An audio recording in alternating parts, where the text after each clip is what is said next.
Today, we're joined by two very enterprising ladies.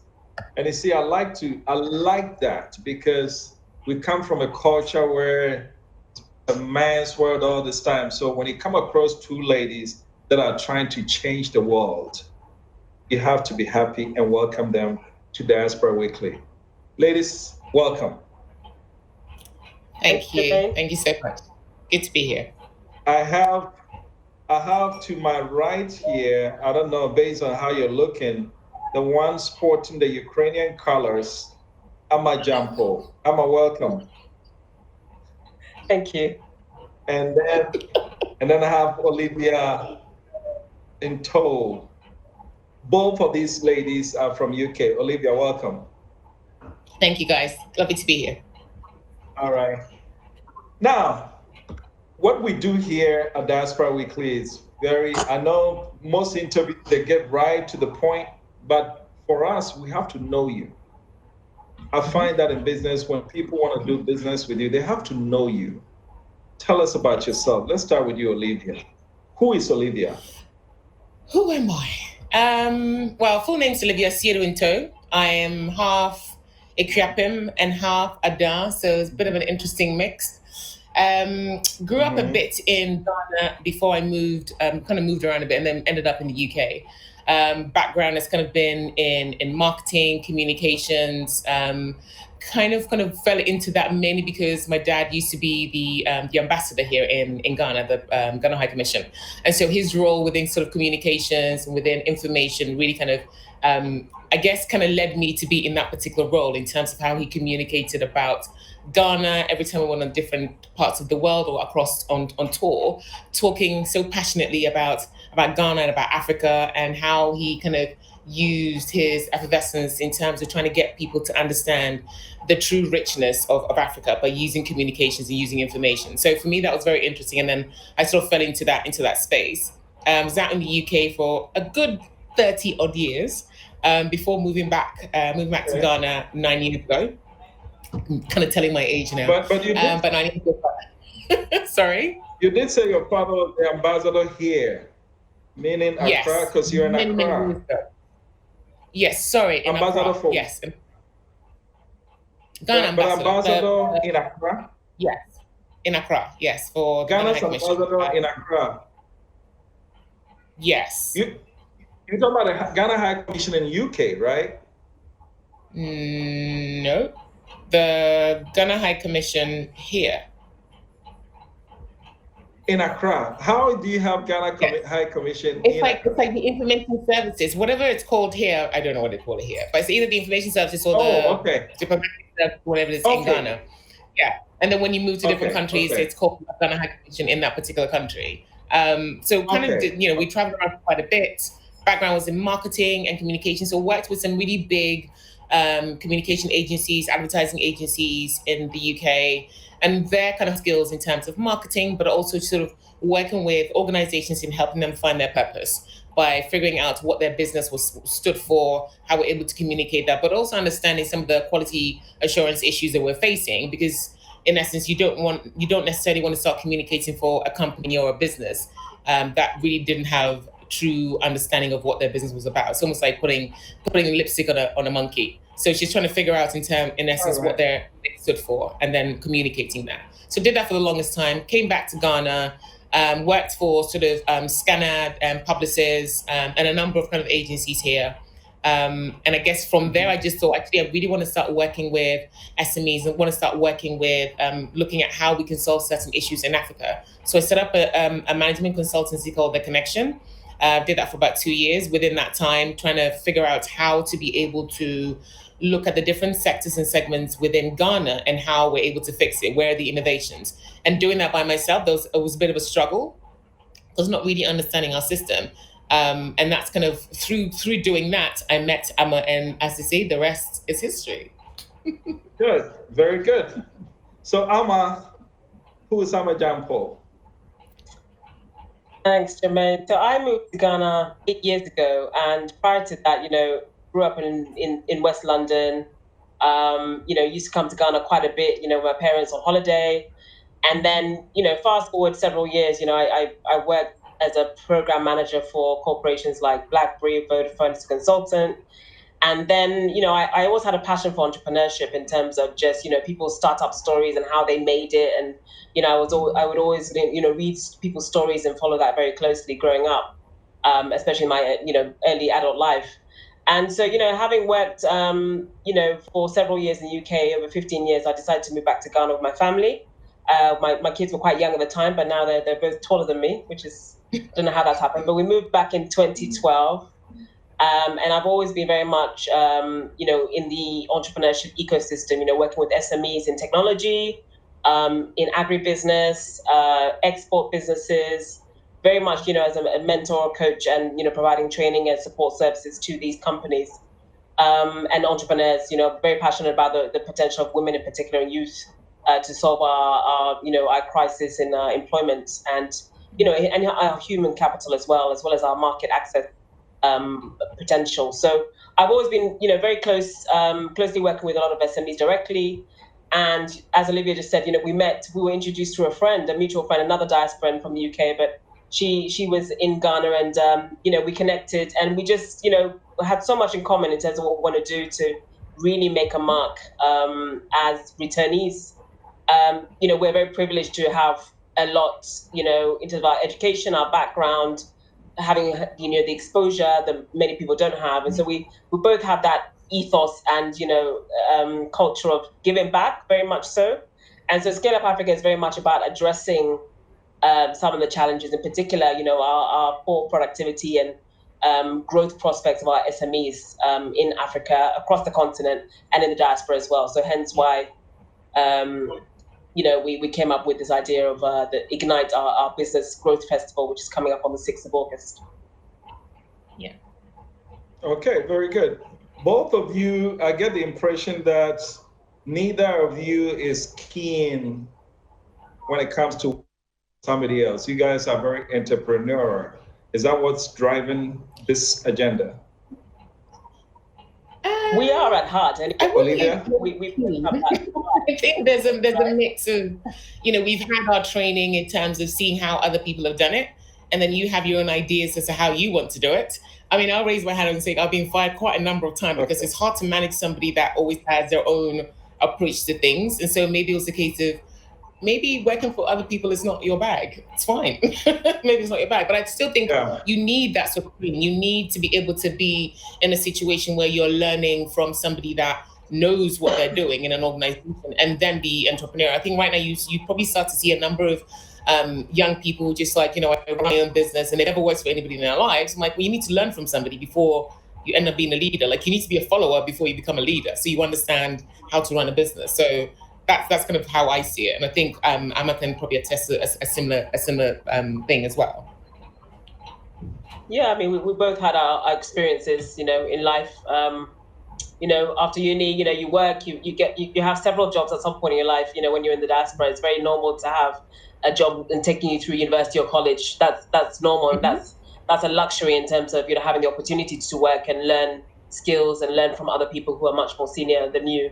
But unfortunately, where we are here in Accra, in Africa generally, there aren't that many opportunities. So we find that a lot of people are lacking the fundamentals that it takes to establish and grow their businesses. So that's a gap that we are here to.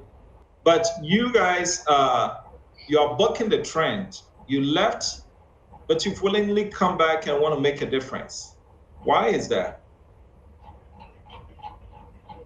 What drove you to come back?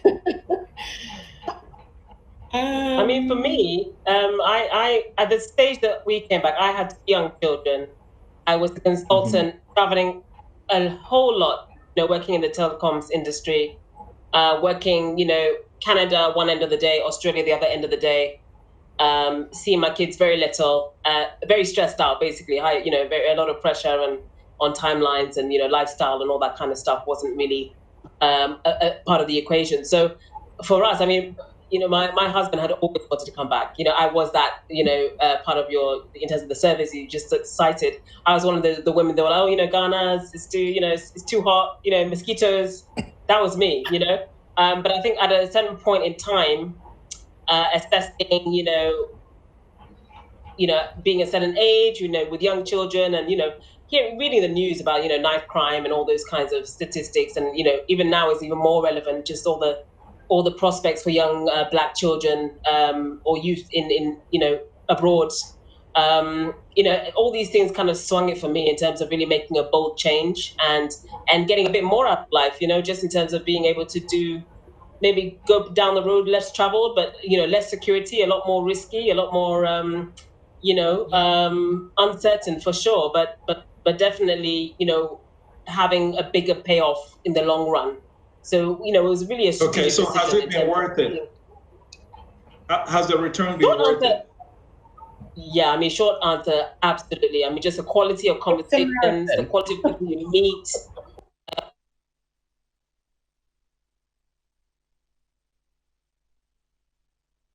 Very, it's almost like, I call it psychological warfare. You need to be tuned in for the uncertainty and the chaos, But I think, we are a generation where we haven't got any wars to contend with.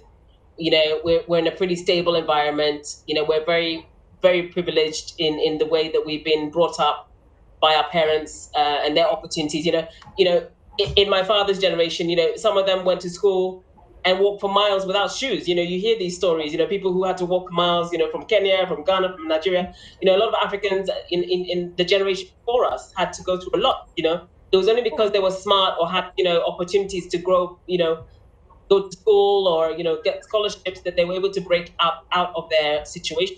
Absolutely. And so I definitely feel that sense of responsibility. We are privileged, okay. And this for us is our opportunity to make a difference, to the continent. What about you, Olivia? Why did you come back? I think it's kind of similar to Emma's situation. With mine, I think I probably got to a stage where I peaked too soon, because when we left Ghana, we moved to the UK and we traveled quite a bit. And yes, absolutely, that's exactly spot on in terms of what Emma's saying, with kind of having the privilege to be able to see how others work or do things in different parts of the world, and kind of giving you that sort of motivation to always do better and do more. So I think I just got to a stage in my life where I kind of peaked a bit too quickly, where I started to feel that there must be more, because the UK started to feel quite easy at one point in terms of either in my career or in my personal life, or things such as I wanted more. And I'd never been back to Ghana for the longest time when we moved. So when I initially came back for a few months to see how it was, I thought, I love this. I mean, I wasn't working here when I came for the first few months. I lived with my brother, and it was great to just see how Ghana truly was after so many years of being away. And even back then, I could see that there were opportunities, but I couldn't quite pinpoint or have the network to be able to start to build it. So I thought, actually, you know what? When I get back to the UK, I literally spent a month, packed up my bags and said to my parents, right, I'm going. And I left. I literally left and I came. And it's been a marathon. In my mind, I thought it would be a sprint. But as Emma's saying, it's completely different terrain. It's so tiring. Of course. Okay. I mean, exactly in terms of the connections that you make, the conversations that you have. It's a completely different terrain. Things are still slightly kind of like, there are opportunities that people can't see that you can bring to the table. And we've been lucky enough to see all these things happen in Europe or in the US, where you're thinking it's not here yet, so it's still green, and there's so many more and so much more that can be done. So it's definitely been worth it, but it's been a marathon. It's definitely been a marathon. So there are two schools of thought. School number one says, be certain on what you want to do before you set out to come. And then school number two says, no. Whatever you come with, chances are it's going to change. So you need to come with an open mind. Look at what's needed before you decide on what to do. Which side are you on those arguments? I'm on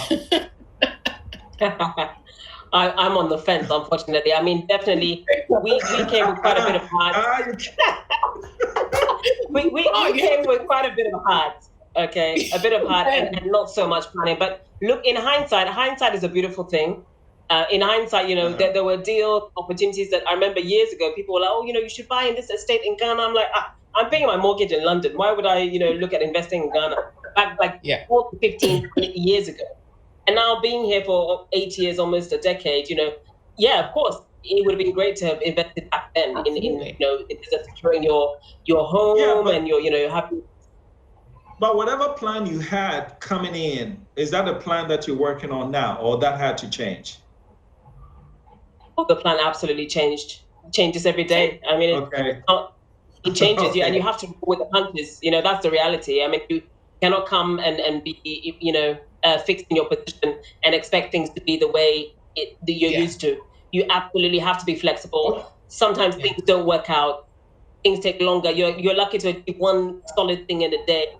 But you have to have a plan. It's a longer term. Like Olivia said, it is a marathon. What about you, Olivia? Is that your advice that you have? I think when you're in Europe or in the US or outside of Africa, and you have all these ideals because you're used to the system working, our system works in a completely different way. So in essence, whatever plan I had, that was thrown into the bin in the first week, literally. From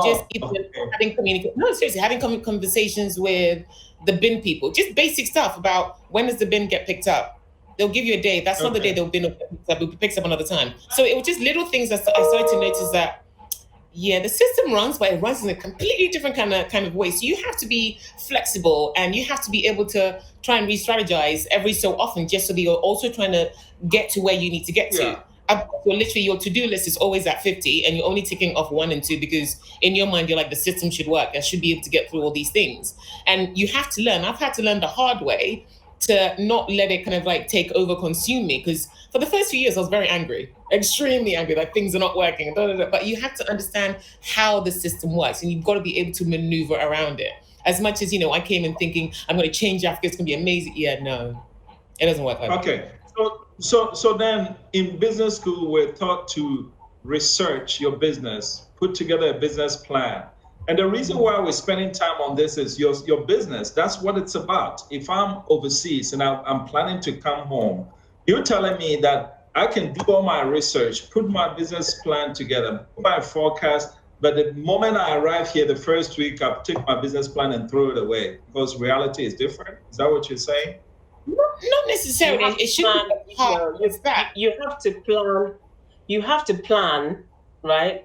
With a good deal of research time on the ground in play. You cannot sit somewhere and write a spreadsheet and a document and think that will play out on the ground. You really have to respect the marketplace here. Whether you're in Ghana or Nairobi or Lagos, Abuja, totally different. You need to really respect the marketplace that you want to play in. If you're going to write a document and a plan and think you went to Harvard Business School and you're going to land here and you're going to make it, you're not going to see the growth that you want. You're probably maybe serving a market that doesn't exist, so you need to respect the market. And that market research is a fundamental part of your business planning. And that means being here on the ground and having the right partnerships and channels to make sure that you are solving the right problems with your product and service.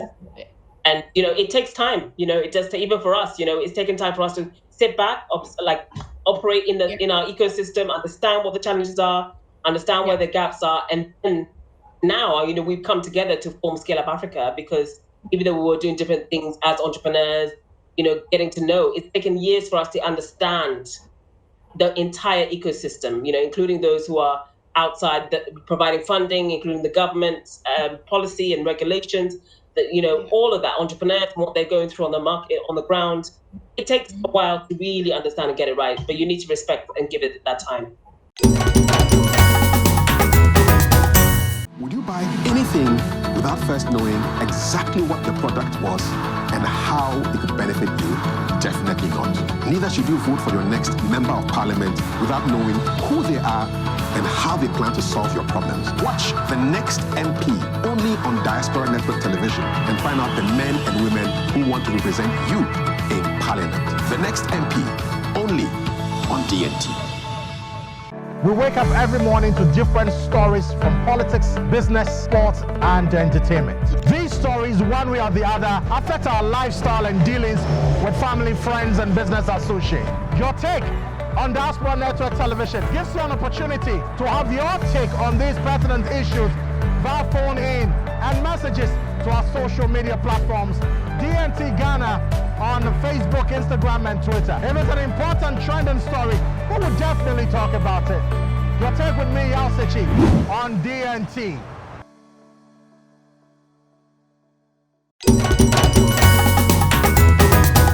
Olivia, you guys have you have a big event coming up August 6th.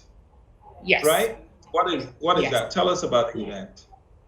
So Ignite is literally, as it says, we're trying to ignite some fire under the bellies of foundations, big corporations, SMEs, funders, just diasporans, Pan-Africans who are literally wanting to see a change in the economy. So trying to kind of embed kind of economic empowerment. We're trying to become a conduit where we're able to plug in all the different sectors and segments and entities to be able to provide some kind of service to showcase how we're able to support these SMEs. As we said before, the reason why we started ScalceUp Africa was because we noticed that actually there's a huge percentage of SMEs that once they get to a certain stage, like in year 4 or 5, they're no longer in business because they don't have necessarily the growth mindset to be able to grow. And we started to notice this after, the startups kind of come in, they get their money for during their ideation, and they start kind of building their business. But by year 4 to 5, they're no longer in business anymore. And that's because there wasn't enough planning, or people were not giving them, pragmatic help or business development help to be able to scale their business. The other flip side of it as well is kind of having that mindset. So we're literally trying to be able to create a platform where we're trying to find out where are the innovations, where are the opportunities, who is doing interesting things in this market, how is policy affecting certain segments and sectors, how are we all able to come together and say, if we don't see the opportunities ourselves, Europeans, Americans, everybody else sees it, but we don't see it. And so let's come together. Let's form this platform where we're able to see the opportunities, the innovations, where are we lagging, where do we need assistance from, who is doing great things, how can we pull ourselves together in order to be able to make it and become more sustainable for ourselves. Because there are amazing companies and corporations and SMEs across Pan-Africa that many people don't know about. So this is literally trying to do that. So to shine a light on what people are doing across Pan-Africa, and to also let the diaspora know that if you're interested in coming back home, or if you're interested in doing something in Africa, let us be that conduit to be able to build that foundation so that you have that due diligence. Because when you're sitting up there, you don't really know how the land lies in Africa. So let us be that. I think it comes back to what we were talking about. Rather than having someone make multiple trips down to do the research of the marketplace, like you were saying, Amma, right? Is your event going to help with that type of research to save that entrepreneur money from coming down so often just to do research? Does that address that need? It's part of the solution we are here to provide. I mean, we're here for entrepreneurs of African descent globally.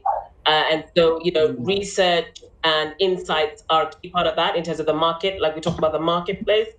What kind of services can you provide, or solutions can you provide in this marketplace? That takes a lot of research. We have great research partners. We have great corporate partners. We have great ecosystem development partners, training partners. We have a whole swathe of like a 360-degree support system to enable us to provide the insights, the research, the knowledge, the training. We'll be doing lots of workshops for SMEs to understand, let's say, the new digital requirements now, how to take advantage of that, how to approach your sales strategy, how to approach your research or your market research. We've got partners covering all of those things, and some really dynamic speakers to inspire, change mindsets, just work on those soft skills and just introduce people to what we have to offer in terms of our team and our network of professional service providers who are mostly returnees themselves, or at least Africans that have chosen to move around the continent to do business.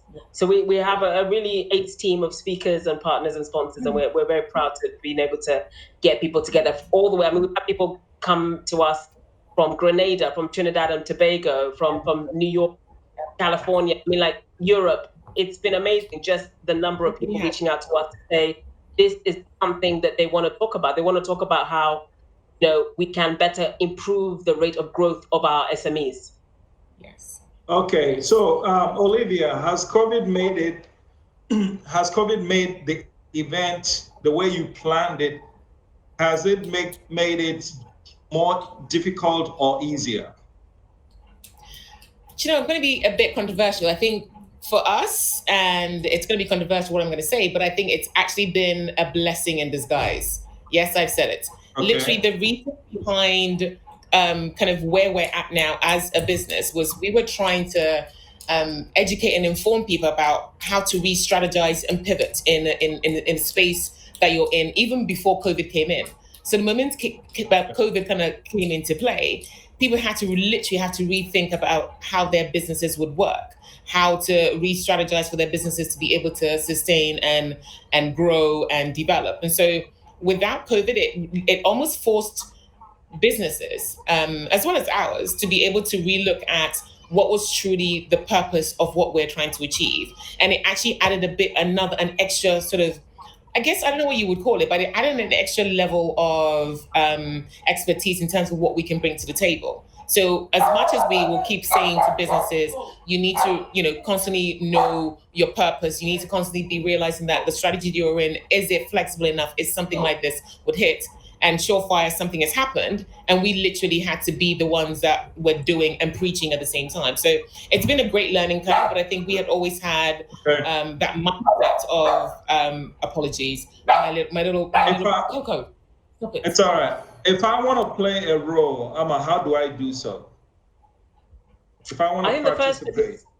I think the first, Olivia will probably speak to this a lot better than I can, but I mean, it's really firstly to visit our website, which is wearescaleupafrica.com.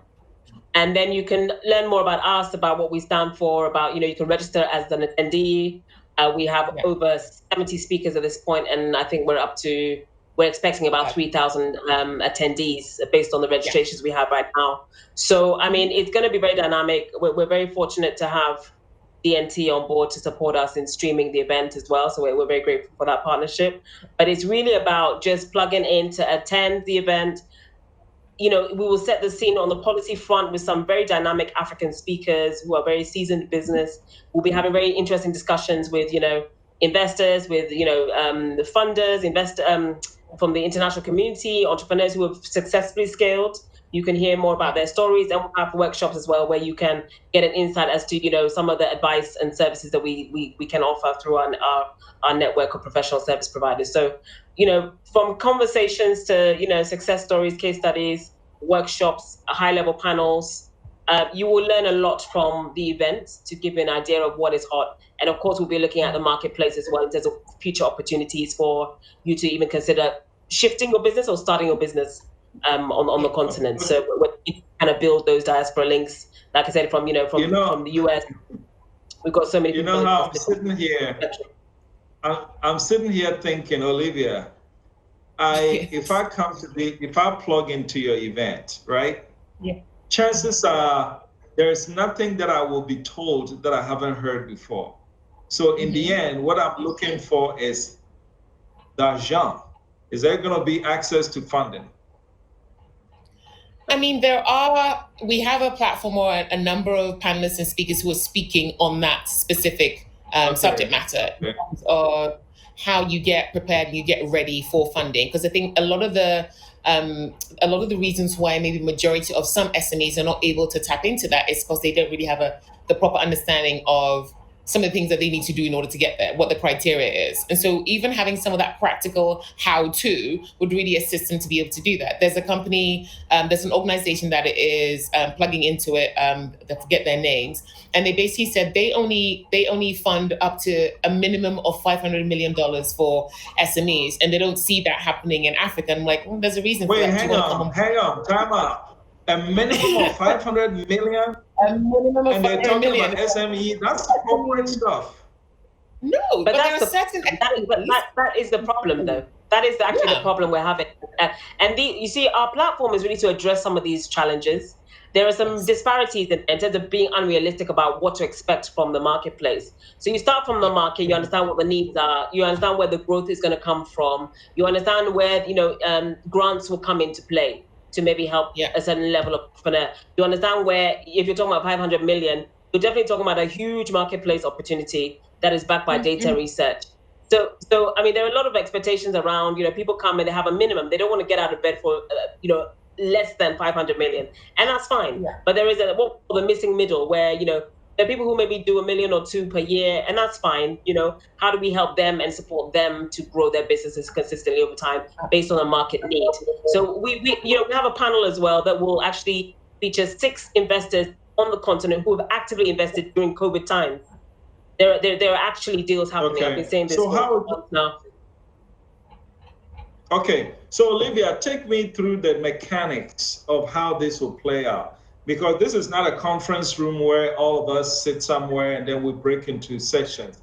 This is going to be on my screen. So if I turn on my screen, what should I expect to see? I think you expect to see something that's slightly more dynamic than what you're used to. It's no difference from going to a physical conference. The only difference here is you're sat in the comfort of your own home and we're bringing you dynamism on your screens. We're using a platform called Hopin, which basically, it's almost like a normal conference room, if you like, and it has different conference rooms. So there are sort of mini breakout digital conference rooms where you could host panelist sessions, you can host workshops, you can host exhibitions. It's all in your screen. There'll be specific links to each of these kind of rooms. So you have a list we'll have a program which we'll be producing by the end of this week. And before the actual day, we'll be communicating the different links. So if you're interested in maybe being a part of a workshop specifically on, for example, how to return home, what to look out for, et cetera, there'll be a timing allocated to that. And there'll be a specific link to a specific room where you can come and get involved and kind of participate in that. So it's really quite straightforward. And I think a lot of people are still hung up on the fact that it's going to be digital. It's a huge conference. How is it all going to roll off? It's probably a lot easier to do it online and digitally than within kind of everyone driving to Kempinski and having a few drinks. We won't be having drinks, of course, but having a few drinks and actually having a conference in a physical form. Why can't I have drinks? Oh, I can have drinks in my own house. Your own home. Exactly. Okay, so what are your success metrics? How do you know whether you succeeded or you didn't quite get to your mark? Well, do you want to take this one? Yeah, I knew you were looking at me for this one. We're definitely looking at hitting specific numbers. Like I said, 3,000 is our magic number, and I think we're well ahead of target on that one. We're definitely looking at a global reach. So we're definitely looking at, like I say, people tuning in from the US, the Caribbean, and Europe in particular, and of course across Africa. And again, we're pretty much on target to achieve that. We're definitely looking at more diasporans tuning into our services in terms of business support and all the the 360-degree support that we give to businesses that are looking to grow and get insights as to which sectors or areas to get into, to tap into real growth of our assets and profitability statistics for our SMEs, and also to engage more with the international community where it comes to donor funding, development finance institutions, investors who are interested in really having a serious conversation about how we support SMEs and improve the quality and growth prospects of our SMEs in Africa and the diaspora. Okay, how long is the event? Go ahead, sorry. Please. No, I'm going to say just to add on, an area would be to just showcase to everybody outside of Africa that there are amazing things happening here. I mean, that if one person can come away and just go, oh my goodness, I didn't realize that Africa had this organization that did this or is connected to, that's a win. That's an absolute win, because we're also trying to change the narrative. We're also trying to let big media people know that there are amazing things happening in Africa. Yes, we have an issue, so does every single country, but there are amazing things happening on the continent. And so watch out. I want to piggyback on that. When you arrive on an airplane, right, you find yes. that the immigration queue, the Ghanaian queue is shorter, the foreign line is very long. What opportunities do foreigners see in Ghana that Ghanaians who left, Ghanaians in the diaspora, don't see? I can only speak from my own experience from living abroad and then coming here, and also having, I guess, friends who've come from either end and seeing how our mindset is like. And it dates back to education. And I think a lot of it is the way in which we're educated here, which is that whole chew and pour mentality of, you have to take on board whatever your teacher says to you. You can't retort. You can't have your own mindset. So I think we're kind of brought up in a very kind of, I feel like we're brought up back in my day when I was in school, we're very brought up in very kind of like narrow mindset. So you didn't really think outside the box. You couldn't really see opportunities even at a young age. And you carry that through all the way until you get into your working life, and it carries on. So I think there's an element of that And there's an element of actually seeing how Europeans and Americans, so people abroad, are brought up, like being in class 4 many moons ago, and a teacher kind of asking a question to a student, a European student, and him retorting. And I thought, that kid is going to get whooped. He's going to get beaten up. And no, the teacher actually welcomed that. We don't do that. So I think that has carried through to our working lives. And that's probably why a lot of our diaspora or European or American counterparts see opportunities way before we do. And that's my personal opinion from what I've seen from being educated a little bit here and being educated in Europe. Okay. Well, so your event, how long is it? What's the duration?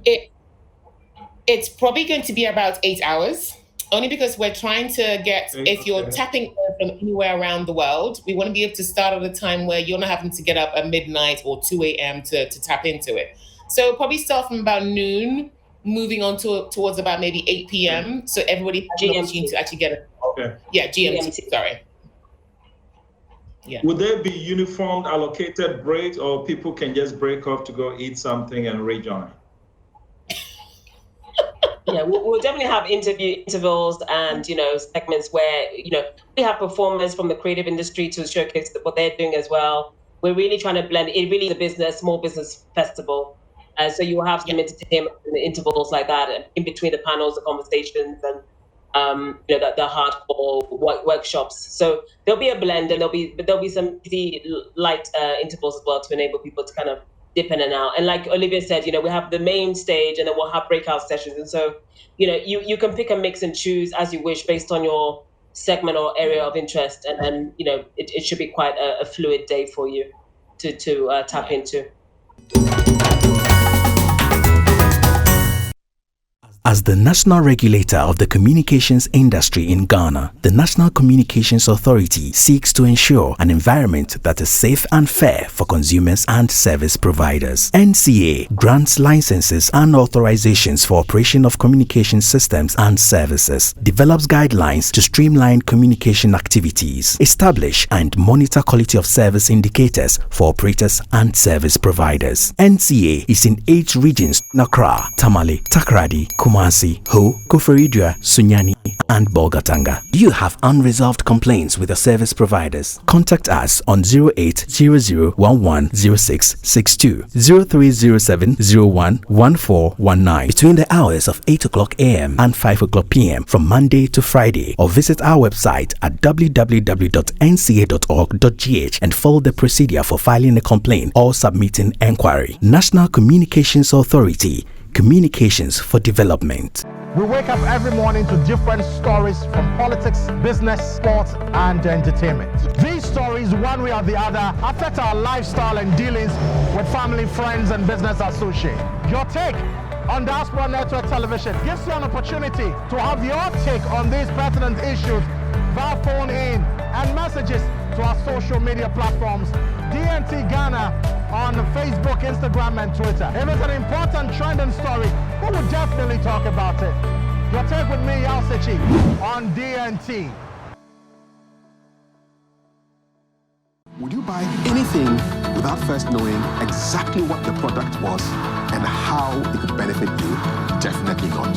Neither should you vote for your next member of parliament without knowing who they are and how they plan to solve your problems. Watch The Next MP only on Diaspora Network Television and find out the men and women who want to represent you in parliament. The Next MP only on DNT.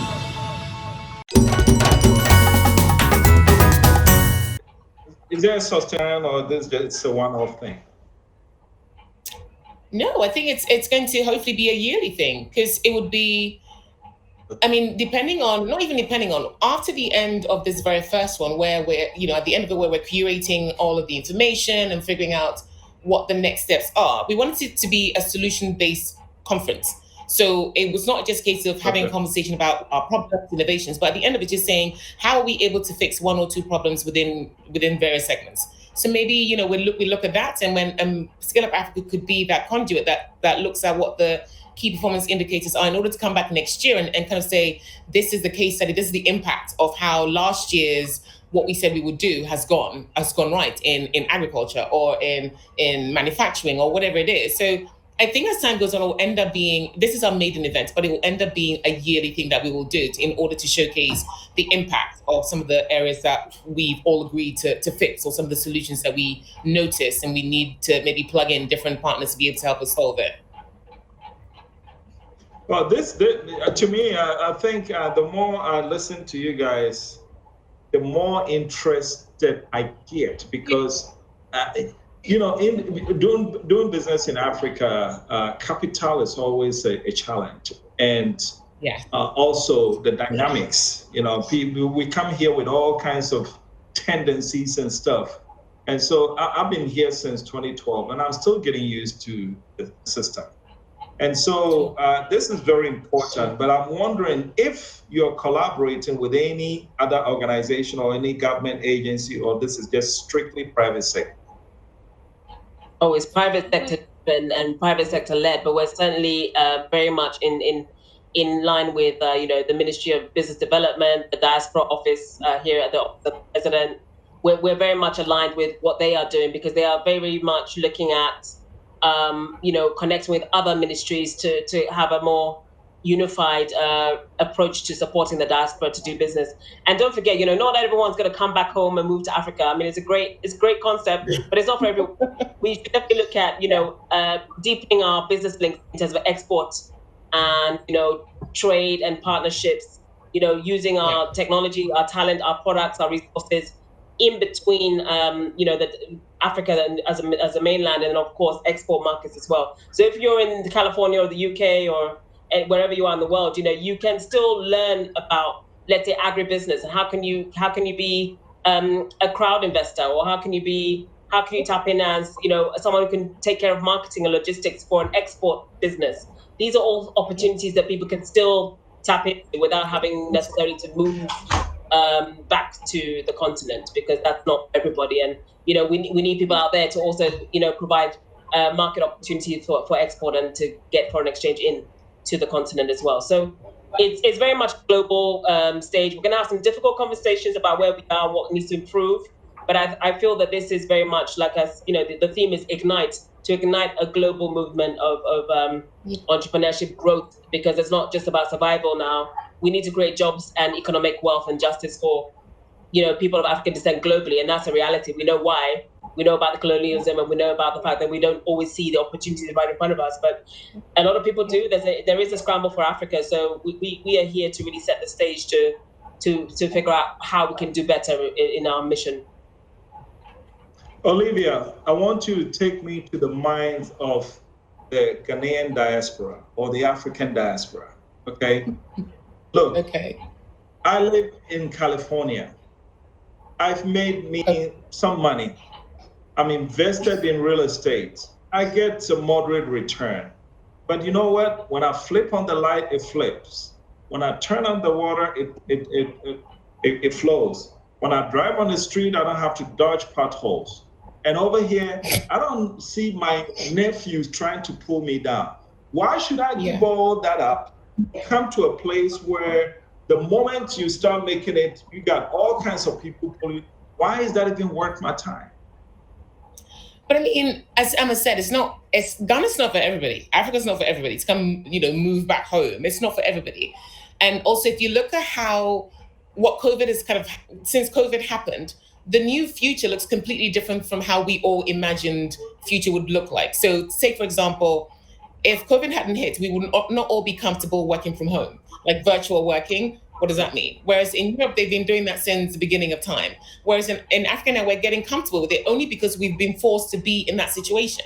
So in the same breath as saying, if somebody wants to move back, or maybe they're not quite ready to move back because of all the issues that you've mentioned, they don't necessarily need to. Because right now we're moving towards a new future, which means you can be anywhere in the world, work from anywhere in the world, and be sitting on the beach or whatever you want and be able to start to do business.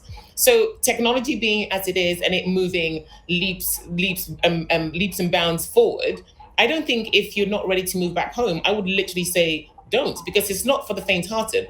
Ghana is definitely not for the faint-hearted. It's hard work, it's hardcore, but the results and the opportunities are bountiful. But you have to literally have a thick skin to be able to manage every single day all the issues that we all face. But as I said, that builds character, because I think if you flipped it the other way, and I'm sorry to say, if we were in Europe and all these issues were happening, I don't think the economy would flourish.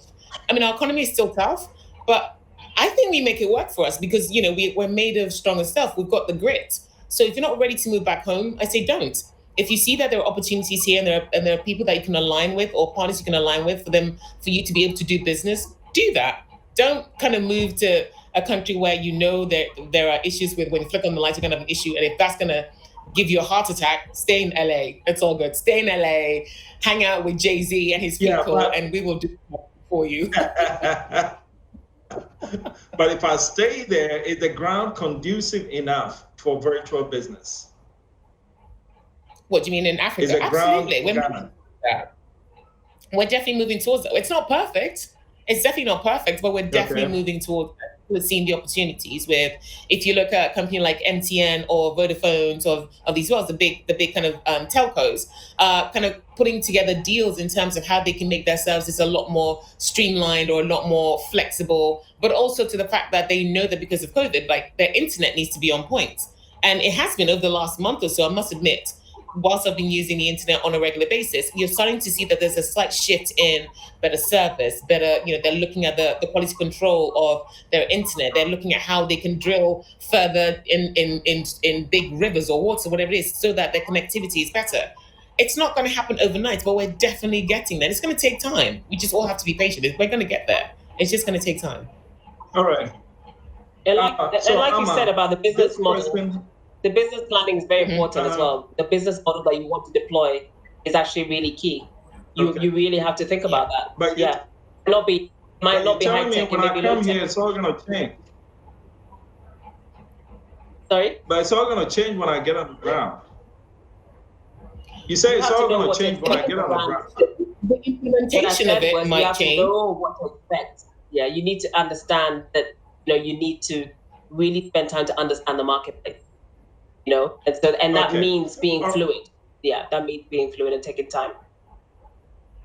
Okay, this question, when we all left, I don't know how you guys left. I mean, in your case, Olivia, I'm sure your dad was a diplomat, so it was easy.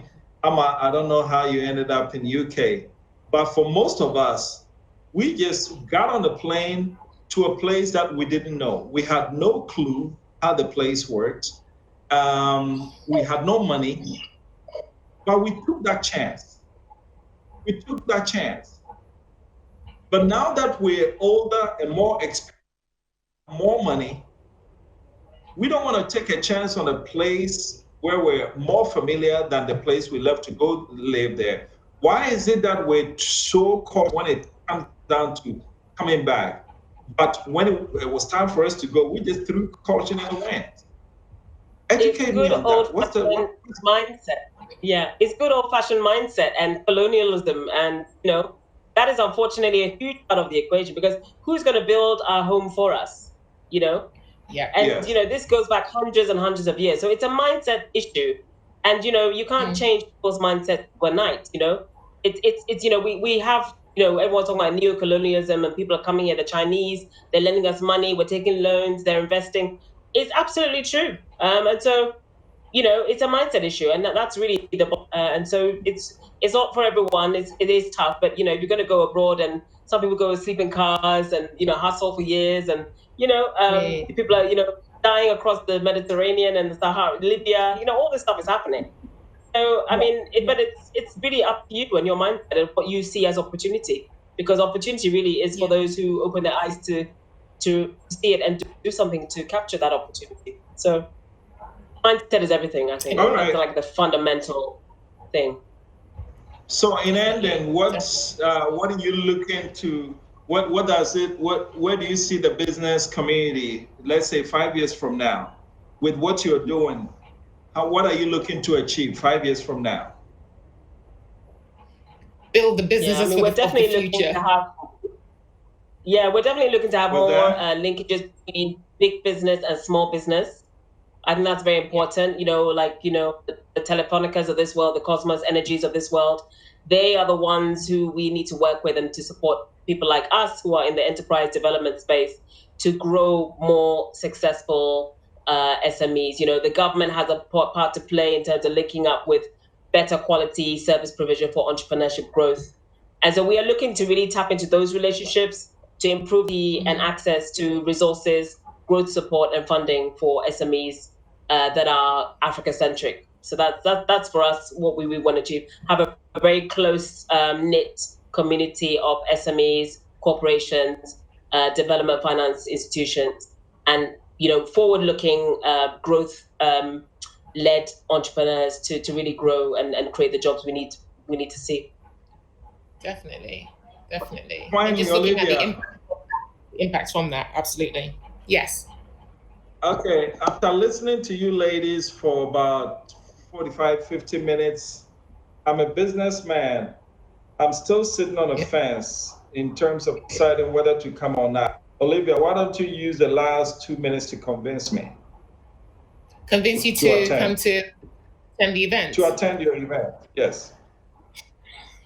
I mean, the one thing that I will say, and I come at it from a very patriotic standpoint, not even from a business standpoint, but our time is now. Africa's time is now. Many, many years ago, where they did the McKinseys of these world would do research and just say the next top 10 nations are the BRIC nations or the D11s.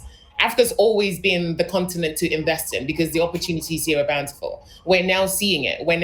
The narrative around it is around kind of the whole Black Lives Matter. We're trying to take that to the next level to just say, if Black Lives Matter, let's support each other, because we don't. But the time is now where you're seeing that there is innovation, there is excitement, there's movement in terms of people wanting to see Africa prosper and do well and be sustainable. So we need to look back in terms of how are we supporting each other in business? How are we supporting each other in opportunities within Africa? So if you're still on the fence, I think, well, if you want to see the continent thrive within the next 5 to 10 years, this is the time now to be involved in that conversation. There's a time now to actually be pragmatic, to just say, I'm going to do something solution-based to actually help the continent grow. However small, however big or medium it is, this is the time now for us all to collaborate, come together, and work together to be as solid as how you see the Chinese are, as how you see the Lebanese are, because they're very well connected. They believe in the power of collaboration. Now's the time for Africa to literally rise, because we've been saying it for many years, but now is the time, because there's a new generation who are literally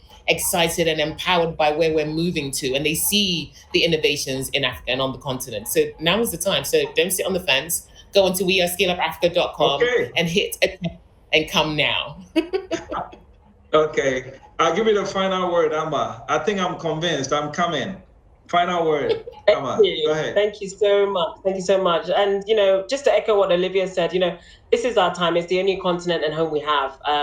There are a lot of people in distress all over the world, in different situations.